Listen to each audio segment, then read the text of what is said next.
yang soal jual ayat, soal Habib ini tadi sore saya ketemu sama banyak Habib-Habib di pasar Minggu dan dia bilang sama saya, mereka bilang sama saya, Cak, yang paling dirugikan oleh majelis-majelis itu adalah para Habib. Dia bilang lah, ya opo sampean dia.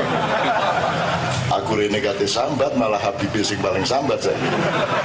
Artinya Habib-Habib yang benar, yang memang Habib, yang tidak akan melakukan hal-hal yang prematur dan kapitalistik seperti itu, apalagi yang politis dan provokatif, itu justru yang paling merasa dirugikan. Karena kalau Habib itu berpenampilan dan berperilaku seperti itu, nanti Habib yang beneran menjadi terimbas. Nah, siapa Habib? Siapakah Habib? Siapakah Habaib? Ini ada kontroversi. Sebaiknya kita teliti. Jadi kalau yang saya tahu, Habib itu adalah orang yang mencintai.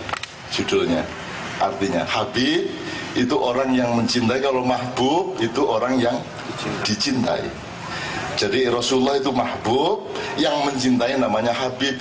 Jadi itu banyak orang dari Arab agak selatan itu kagum sama Muhammad. Terus mereka rame-rame berdatangan ke Mekah. Kok ada orang Arab kok suka bertapa? Itu ini mesti ada turunan Sunda. Tuh. Maka sangat mencintai, tapi mereka kemudian pergi dari Mekah karena mereka tidak tahan melihat perilaku di sekitar Muhammad. Jadi mereka orang yang sangat kagum dan sangat mencintai Muhammad. Itu juga datang dari Persia, karena Persia sendiri sebenarnya memang ahlul bait. Kalau Anda cari ginekologinya, genetikanya, orang Persia sendiri, meskipun Rasulullah tidak mengangkat Salman Al-Farisi sebagai ahlul bait, sesungguhnya dia memang sudah ahlul bait. Kalau Anda melihat sejarah nasabnya.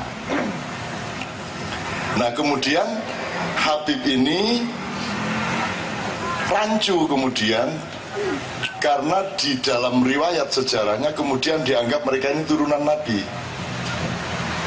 Nah, ternyata ada dua Habib. Ada Habib yang orang lain di luar bangsanya Muhammad yang mencintai Muhammad. Ada juga pecinta Muhammad yang dari kalangan Muhammad sendiri yang kemudian secara khusus disebut Ahlul Bait. Itu teman sekalian. Nah, antara Ahlul Bait sama Habib ini menjadi rancu, tidak jelas. Ada Al-Atos, ada Al-Gembu, ada Al-Kohol, ada Al-macam-macam tadi. Allah mek nunudok, nunudok ya.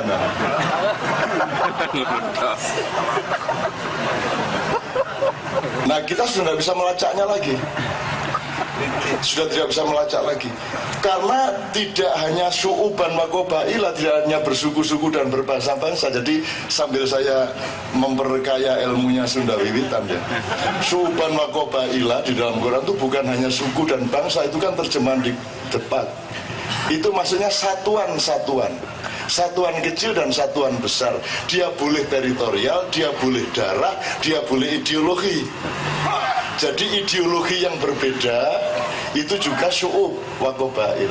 Ada aliran-aliran yang dasarnya bukan kesamaan darah, juga bukan kesamaan suku.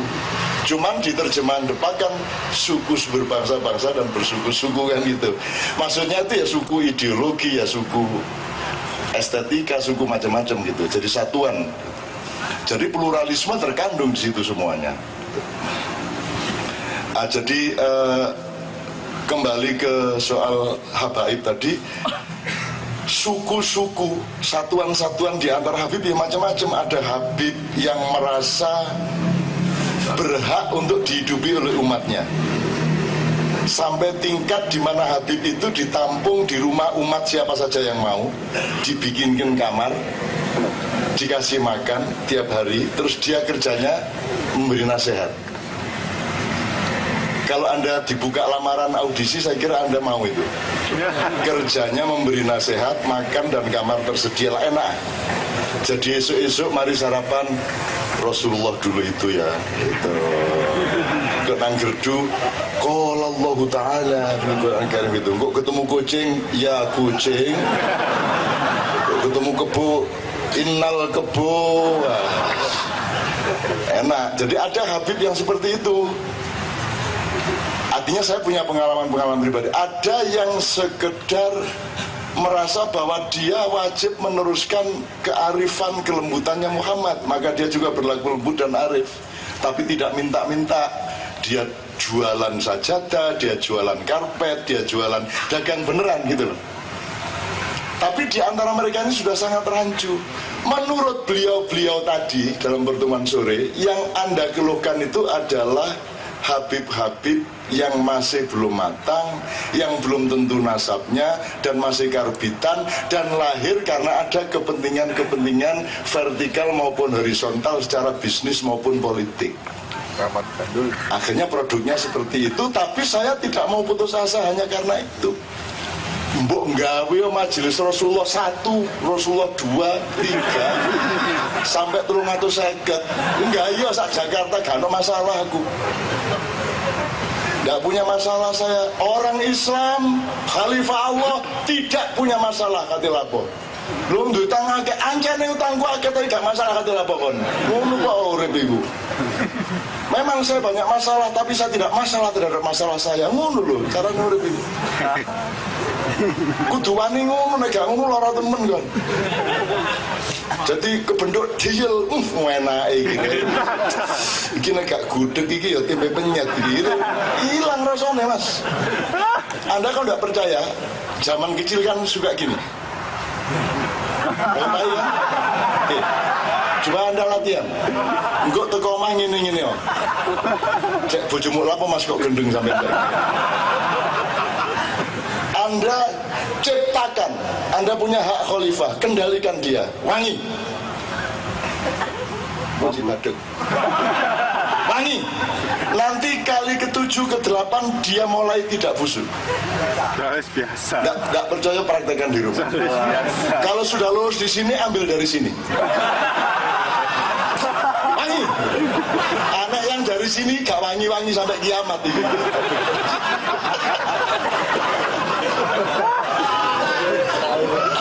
Saya pengalaman rek ngono-ngono iku rek. Saya sebagai anak langgar toh. Orang langgar itu surau kecil, dan saya dibesarkan oleh surau, dan itu kalau ndak ada nakalnya seperti itu namanya bukan santri. Tanda santri adalah pernah nyuri kelapa. Pernah masuk warung kalau sudah tutup kita gangsir, kita masuk sisa-sisa dicobeknya itu kita jilat-jilat gitu. Pokoknya orang hidup di langgar harus agak ngelanggar, namanya juga langgar kok.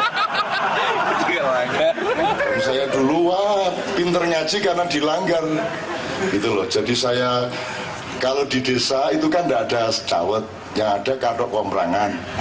Kadok komprangan dari sawah ya ke masjid. Akhirnya kalau di masjid terus sarungnya digini-gini, soalnya dicopot, taruh di belakang pintu. Nah begitu misalnya ada 8 orang-orang tua dari sawah sholat, ini soalnya ngelempro sampai tak jupuk aku gede ini, tak jalan buku. Jadi selanggar ibu kuatok sampai terus melayu aku gitu.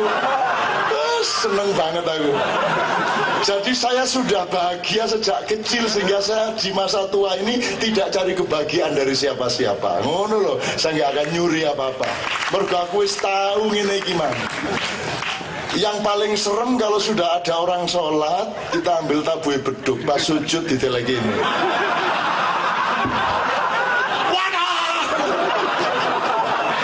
Wah itu paling nyenengke itu.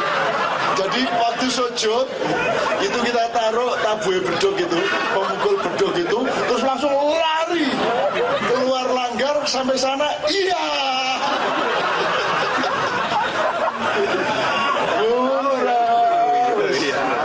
Kalau nggak punya pengalaman begitu nanti jadi koruptor besarnya.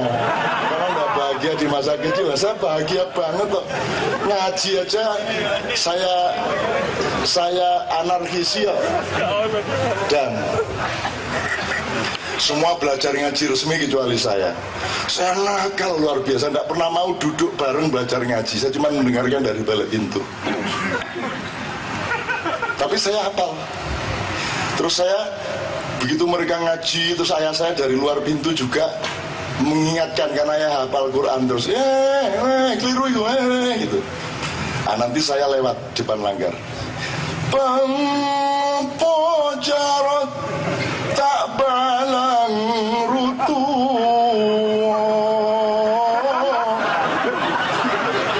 Bahasa Jawa. manuk kontul ngik-ngik tak balang maburo wayah foto kok jancuk nih ya.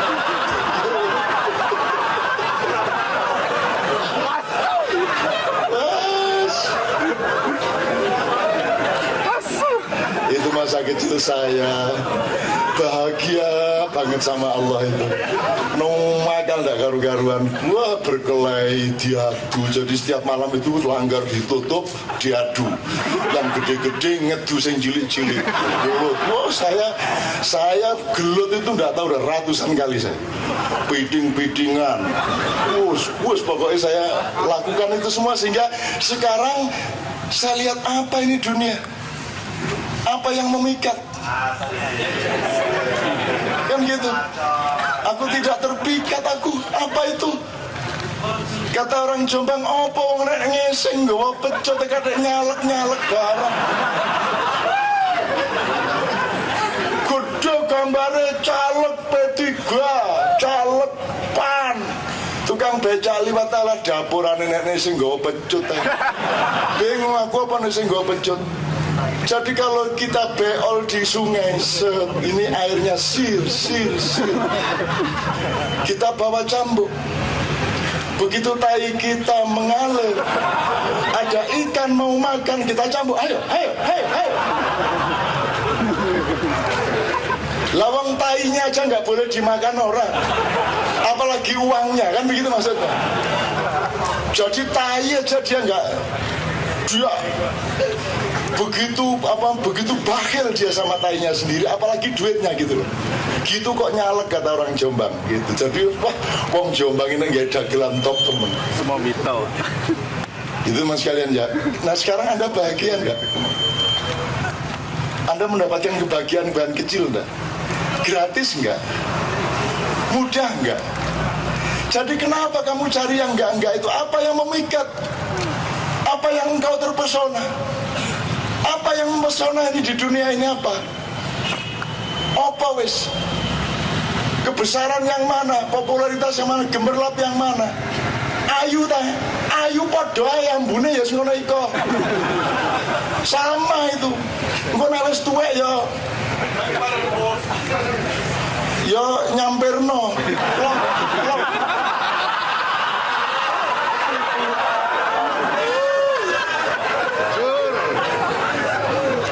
Kecantikan jangan dicari di wajah istrimu, jangan dicari di indahnya badan istrimu. Kecantikan ada di dalam kerjasama cinta kasihmu bertahun-tahun dengan dia. Temukan kasih sayang itu, maka sampai tua pun dia tetap cantik. Kalau nggak bisa begitu, nggak usah kawin. Kandi, nggak usah. Halo, kanca-kanca sekalian. Jadi soal Habib terakhir, ya sudah ketawa aja lah. Yang penting Anda tidak ikut. Beberapa teman di sekitar Anda juga diajak omong. Saya tidak putus asa karena kan itu baru dilakukan tadi sama kemarin toh. Besok kan belum toh. Besok kan belum ada dosa. Besok kan bersih. Kamu percaya enggak sama besok? Percaya. Bisa nggak besok manusia berubah? Baik kecil maupun besar. Dan kamu pikir perubahan bisa dilakukan oleh manusia? Bisa sedikit-sedikit, tapi Allah yang akan merubah semuanya. Kamu pikir kalau Allah mengatakan, wahai manusia, aku tidak akan merubah engkau sebelum engkau sendiri merubah dirimu. Kamu pikir itu terus, coba kalau kamu cerdas, la yughayyiru ma biqaumin hatta yughayyiru ma bi anfusihim. Kalau kita kurang ajar sama Allah terus jawab gini, loh Tuhan, kalau memang engkau mengatakan engkau tidak akan merubah nasibku sebelum aku merubah nasibku sendiri, kan gitu. Tuhan, ini gimana sih? Kalau saya sudah merubah nasibku, untuk apalagi kau merubah? Jadi yang primer itu perubahan dari kita atau dari Allah? Jadi Allah cuma mau bilang gini loh, wis tokon iku sing penting ketok sembayang lah. Sing penting ketok macul-macul, ketok nyambut gawe. Pamit kok bojomu jam 8 esuk mbok nang ndi turu ndek gedung kok sore mulai wis lumayan lah. Sing penting ada usaha keluar rumah gitu loh. Sing penting ketok macul-macul, ketok lapo keringetan. Aku dulu punya teman. Jam 9 pagi ke rumah saya.